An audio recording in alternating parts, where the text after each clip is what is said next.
ಪ್ರಶ್ನೆ, ಶ್ವಾಸ ಸರಿ ಮಾಡಿ ನಡೀತಿದೆಯಾ ಇಲ್ಲವಾ? ಯಾರು ಕೇಳಿದ್ರು ಗೊತ್ತಿಲ್ಲ. ಯಾಕೆ?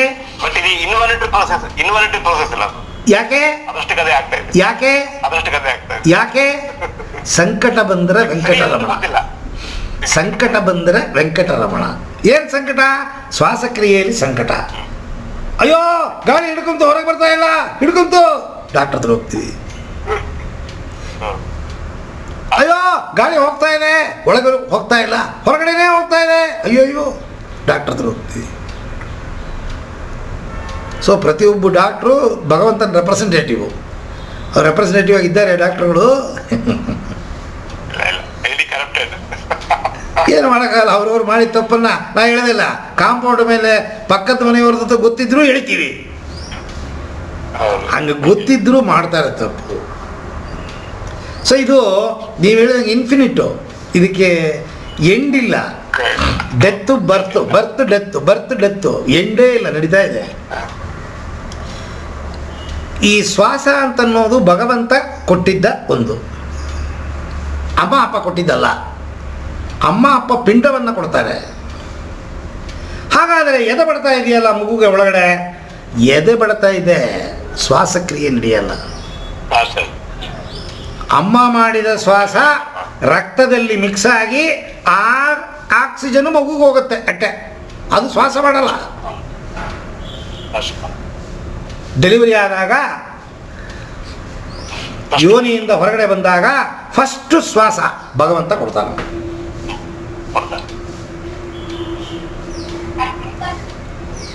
ಆ ಭಗವಂತ ಕೊಟ್ಟಿದ್ದ ಶ್ವಾಸ ನಾವು ಮಾಡ್ತಾ ಇಲ್ಲ. ಏನ್ರಿ ಕೊಟ್ಟ? ಏನು ವಿಡಿಯೋ ಹಿಡಿದು ನೋಡಕ್ ಸಾಧ್ಯವ? ಆವಾಗ ಭಗವಂತ ಕೊಟ್ಟಿದ್ದು ಮಾಡ್ತಾ ಇದ್ದೀನ ಇಲ್ವಾ? ಭಗವಂತ ಕೊಟ್ಟಿದ್ದು ಮಾಡ್ತಾನೆ ಇಲ್ಲ. ಅದು ತಾನಾಗೆ ಬದಲಾವಣೆ ಆಗೋಯ್ತು. ನೀವು ಹೇಳಿದ್ರಿ voluntary involuntary, automatic, sympathetic and parasympathetic, ಗೊತ್ತಿದ್ದು ಮಾಡೋದು, ಗೊತ್ತಿಲ್ಲದೆ ನಡೆಯೋದು. ಶ್ವಾಸಕ್ರಿಯೆ, ಹೃದಯದ ಬಡಿತ, ಸುಮಾರು ವಿಚಾರಗಳು ನಮಗೆ ಗೊತ್ತಿಲ್ಲದೆ ದೇಹದಲ್ಲಿ ನಡೀತಾ ಇದೆ. ಆದರೂ ಕೂಡ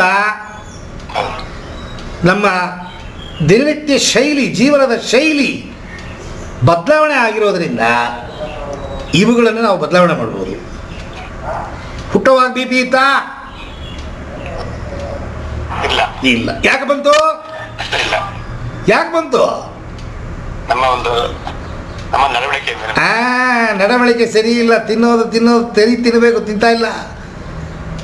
ಏನೇನೋ ಮಾಡಿದ್ರೆ ಅದು ಏನು ಮಾಡುತ್ತೆ ಪಾಪ. ಅದು ಅವ ಒಂದು ಸ್ಕೆಚ್ ಹಾಕಿ ಬಿಟ್ಟಿದ್ದಾನೆ ಸಾಫ್ಟ್ವೇರು, ಅದರ ಪ್ರಕಾರ ಕೆಲಸ ಮಾಡೋದು ಬಿಟ್ಬಿಟ್ಟು ನೀವು ಅಡ್ಡ ದಿಟ್ಟಿ ಮಾಡಿದ್ರೆ ಎಡವಟ್ಟಾಗತ್ತೆ, ಅನುಭವಿಸ್ಬೇಕು ನಾವು. ಸೊ ಈಗ ನೀವು ಮಾಡ್ತಿರೋದು, ಭಗವಂತ ಕೊಟ್ಟಿರೋದು ಕಿಬ್ಬಟ್ಟೆ ಶ್ವಾಸ. ಮಕ್ಕಳೆಲ್ಲ ನೋಡಿ ಹೊಟ್ಟೆಯಲ್ಲೇ ಶ್ವಾಸ ಮಾಡುತ್ತೆ. ಕಿಬ್ಬೊಟ್ಟೆ ಉಬ್ಬತ್ತೆ, ಒಳಗೋಗುತ್ತೆ, ಉಬ್ಬತ್ತೆ, ಒಳಗೋಗುತ್ತೆ. Abdominal breathing. ಅದು 3 ವರ್ಷ 4 ವರ್ಷದ ತನಕ ಮಾತ್ರ ನಡೆಯುತ್ತೆ. ಅದೇನು ಕೇಳೋದಿಲ್ಲ. ಚೆಸ್ಟ್ ಬ್ರೀತಿಂಗ್ ಬೇಕು ನನಗೆ, ಚೆಸ್ಟ್ ಬ್ರೀತಿಂಗ್ ಬೇಕು, 3 ವಯಸ್ಸಾಯಿತು, 25 ಆಯಿತು, ಮದುವೆ ಮಾಡು, 25 ಇಲ್ಲ, ತಾನಾಗೆ ಹೊಟ್ಟೋಯ್ತದು. ಯಾಕೆ? ದೇಹದಲ್ಲಿ ಅಂಗಗಳನ್ನು ಅದಕ್ಕೆ ತಕ್ಕಂತೆ ಸೃಷ್ಟಿ ಮಾಡಿದ್ದಾನು. ಅದು ಬದಲಾವಣೆ ಆದಾಗ ಶ್ವಾಸಕ್ರಿಯೆ ಚೇಂಜ್ ಆಗುತ್ತೆ. ಹೇಗದು? ತಿನ್ನಬಾರದೆ ಇದನ್ನು ತಿನ್ನೋದು, ತಿನ್ನಬಾರದೆ ಇರೋ ಟೈಮಲ್ಲಿ ತಿನ್ನೋದು, ಮಿತಿ ಮೀರಿ ತಿನ್ನೋದು, ತಿಂದಾಗ ಏನಾಗುತ್ತೆ? ಕೊಬ್ಬು ನಿಮ್ಮ ಹೊಟ್ಟೆಗೂ ಎದೆಗೂ ಮಧ್ಯದಲ್ಲಿ ಒಂದು ಪದರ, ಡಯಾಫಾರಮ್ ಅಂತನ್ನೋ ಒಂದು ಪದರ.